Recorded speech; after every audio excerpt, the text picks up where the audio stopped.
Hi friends, என்னோடய ஸ்டைலில் பன்னீர் role எப்படி செய்யலான்னு பார்க்கலாம். ஒரு பாத்திரத்தில் அடுப்பில் வச்சு எண்ணெய் ஊற்றி வெங்காயம் நல்லா கொஞ்சம் தாராளமாகவே எடுத்துக்கோங்க. நல்லா வதக்கிக்கிறணும்.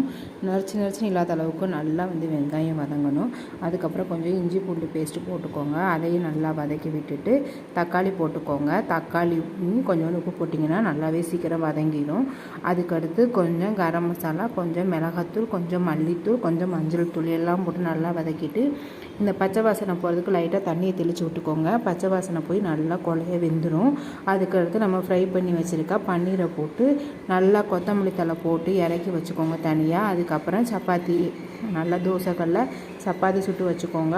அதுக்கப்புறம் சப்பாத்தி நல்லா வெந்த உடனே அதை எடுத்து அதில் நம்ம வதக்கி வச்சுருக்கிற அந்த பன்னீர் மசாலாவை உள்ளே வச்சு ரோல் பண்ணிடுங்க. சூப்பராக இருக்கும். பிள்ளைங்களுக்கு லஞ்சுக்கு கொடுத்து விட்றதுக்கு ரொம்பவே சூப்பராக இருக்கும். இந்த மாதிரி ட்ரை பண்ணி பாருங்கள் ஃப்ரெண்ட்ஸ், ரொம்பவே டேஸ்ட்டாக இருக்கும். Thank you friends. என்னோடய வீடியோ பிடிச்சிருந்தா லைக் பண்ணுங்கள், ஷேர் பண்ணுங்கள்.